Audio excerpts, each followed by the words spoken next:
So, gagawa ko ng challenge. Nakita ko to sa... napanood ko siya kagabi sa Facebook.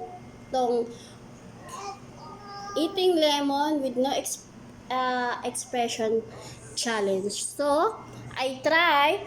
Then, Dima, she try this.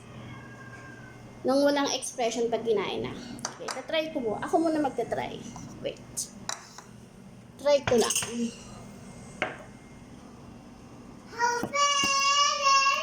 So, Dima, try mo. So, ito. Na-try na ni Dima. Wait. Don't eat.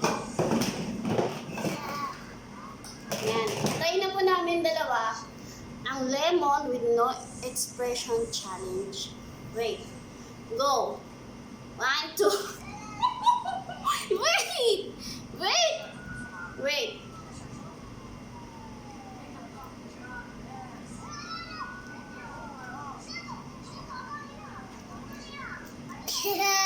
Eat the lemon.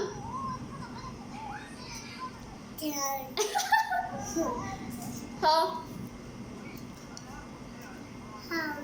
Panalo kami kasi hindi kami walang expression. Kumain ako ng lemon na walang expression. Hindi ako nangasin. Ikaw? Sour. Sabi niya sour daw. Sour. So, eat again. Eat all.